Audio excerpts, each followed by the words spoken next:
Bon, je vais vous présenter les musiciens avec qui j'ai le plaisir de jouer ce soir, dont un ami d'enfance avec qui j'ai grandi et j'ai fait de la musique toute mon enfance. Lévis Reinhardt, s'il vous plaît, à la basse.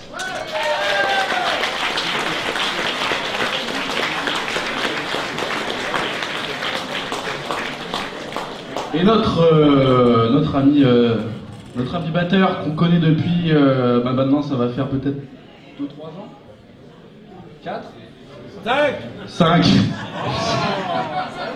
Voilà, Thomas Caserus à la batterie.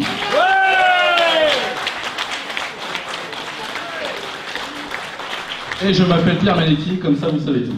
Et on... Merci. On va continuer avec un morceau que je ne présenterai pas.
part d'une idée de se retrouver à la base, je pense, parce que vu que j'ai grandi, Pierre est un ami d'enfance. Oui.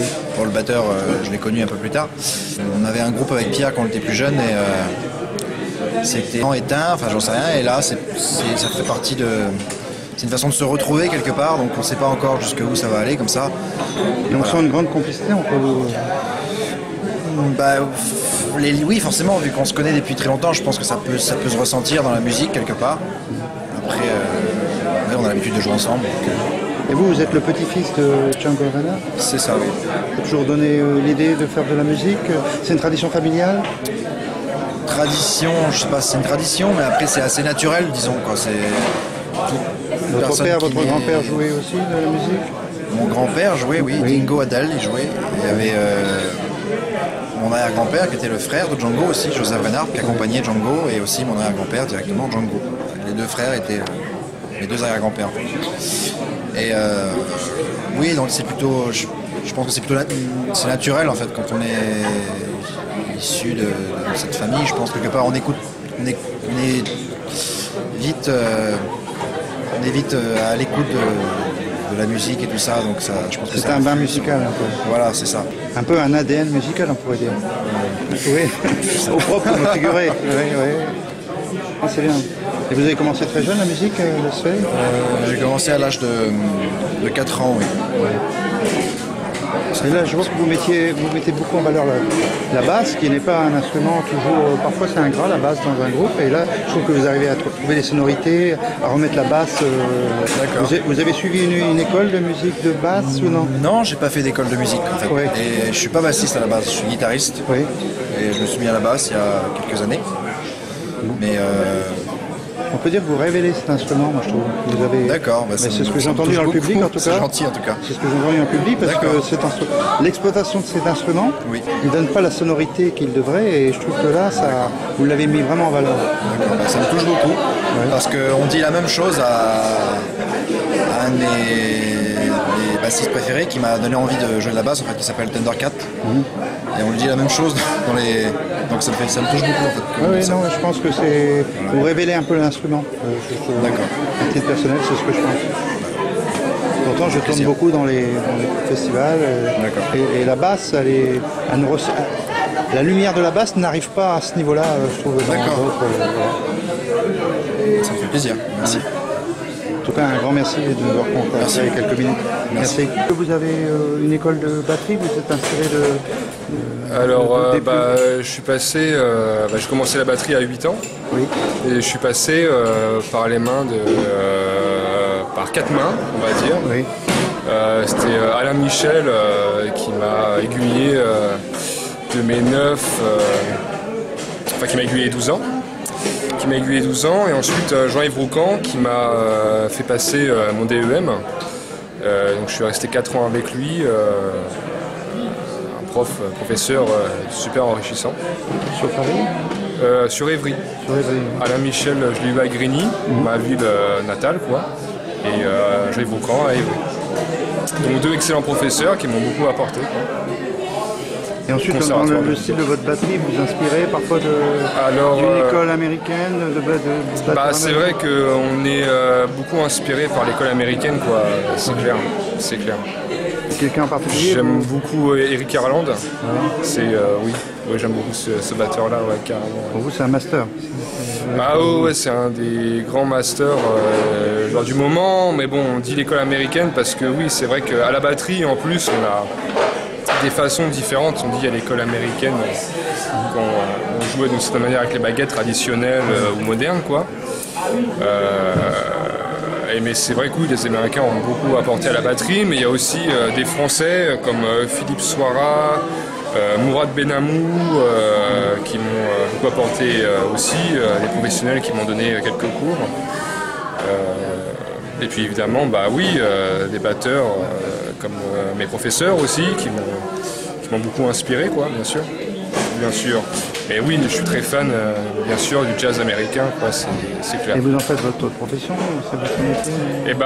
C'est pas facile, mais j'essaye. Professeur. Professeur de musique? Professeur de batterie, ouais. professeur de batterie et j'essaye petit à petit quoi. Et on voit qu'il y a divers types de batteries. Il y a des batteries plutôt plates comme pour les jazzman. Certains jazzman, ils ont des batteries avec des caisses très plates, très dépouillées et pas des batteries comme... Il y a aussi des batteries de rock and roll, c'est complètement différent. Ouais. Après, en fait moi j'ai fait pas mal de choses. Je suis passé par un groupe de rockabilly, donc j'accompagne aussi Fabrice Heulery, qui est un pianiste de blues, twist. Et je le fais toujours avec la même batterie, donc après c'est une histoire d'adaptation. On s'adapte au niveau des réglages. Mais parfois on voit des groupes américains qui viennent dans les festivals de jazz avec des batteries très dépouillées, avec quelques caisses assez dépouillées. Et ils jouent sur la peau. Ils jouent sur les sons, par exemple il y a Marguliana qui lui peut faire un concert avec juste une grosse caisse, une caisse claire, un tom bass. 3 cymbales et après jouer évidemment beaucoup avec le son. Il a sorti un très bon bouquin d'ailleurs où il explique, où il essaye de transmettre un peu ce savoir du son. Comment il s'appelle, Simon Phillips, qui lui joue avec 2 grosses caisses, je sais pas combien de tomes, qui a une très grosse palette sonore. Et il y a aussi ceux comme Marguliana ou beaucoup de batteurs de jazz. De toute façon dans le jazz, je pense qu'on joue beaucoup avec le son. Le gros travail, c'est d'arriver très léger, et de savoir faire chanter la batterie avec tout à juste... fait. On dirait que parfois même il la caresse. Il la caresse parfois. La caresse avec les balais, avec les doigts. Oui, la batterie, c'est pas fait juste pour taper, carrément. On peut le caresser, on peut faire plein de choses avec une batterie, c'est clair. Et l'école cubaine aussi, ils ajoutent d'autres instruments, ils ajoutent des cloches. Beaucoup de cloches. Je suis pas trop de cette école-là, donc je pourrais pas très bien en parler. Je me suis pas assez intéressé, oui, c'est sûr. Mais oui, bien sûr, une très bonne école aussi, carrément. En tout cas, un grand merci pour votre spectacle ce soir, c'était de grande qualité. Et j'ai entendu beaucoup de bien sur les percussions, ce qui vous concerne particulièrement. C'est le public, c'était super, on a été très bien accueillis, très bien entourés. C'était un plaisir. Avec les 2 autres comparses, là, c'était vraiment un plaisir. Vous comptez continuer un peu ce groupe là? Vous avez l'air d'avoir une synergie commune, une complicité. Moi j'aime beaucoup jouer avec ces deux-là, donc au plus loin ça va, on sait. On sait bien sûr, autant qu'on aura du boulot. C'est ça. Bien sûr, J'espère qu'on pourra revenir ici ou ailleurs. En tout cas, un grand merci. Merci. Et bonne suite à vous. Merci. Pierre Manetti. Oui. Et donc vous êtes le fils ou une histoire de famille Je suis le fils de Roman, qui est un guitariste reconnu dans le style de Django Reinhardt. Et je suis le frère de Richard Manetti, qui est aussi également musicien, guitariste. Donc vous avez baigné dans la musique, on peut dire Depuis mon enfance, j'ai démarré la guitare à l'âge de 9 ans à peu près. Et ça vous a inspiré, et puis vous avez eu des modèles aussi Bah oui, chez moi ça jouait toujours de la guitare, donc j'ai grandi avec de la musique chez moi tous les jours. Beaucoup de conseils Quand j'étais jeune, mon père m'a amené souvent sur la scène, j'ai fait beaucoup de choses étant jeune. Et puis j'ai su que c'était ma vocation, donc après j'ai travaillé et voilà. Du coup, et là vous en faites votre métier? Là c'est devenu mon métier.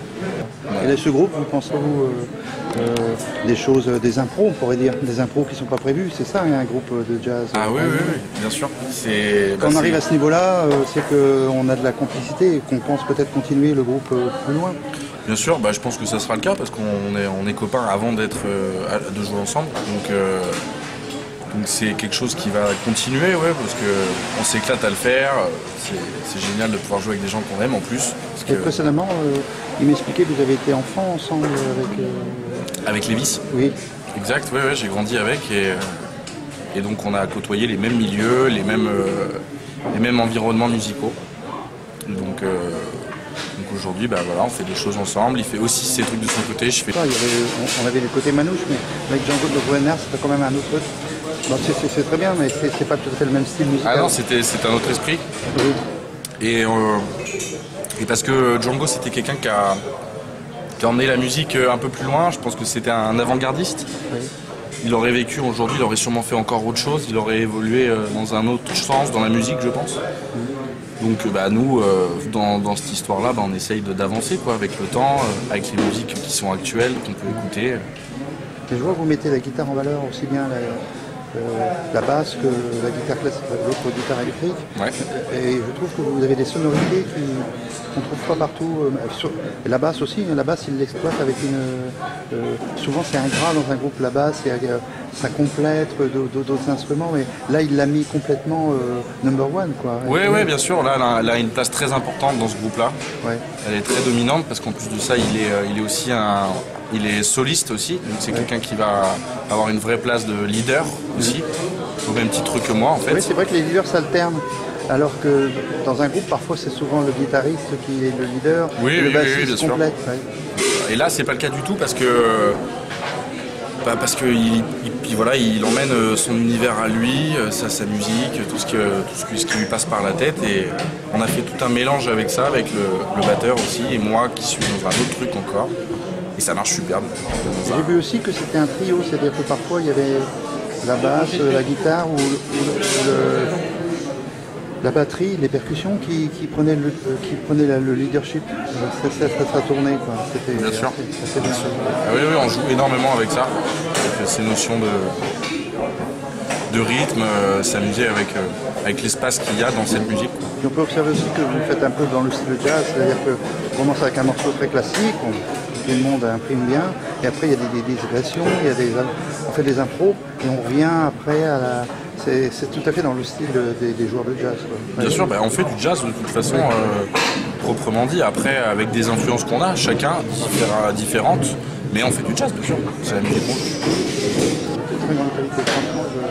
Merci. Je vous félicite pour la musique que vous avez produite ce soir. C'est vraiment gentil. Nous aussi, on s'est amusés. Voilà. En espérant que votre groupe continue et puisse continuer. Pas seulement le fait de vouloir être ensemble, parfois il y a aussi des contraintes.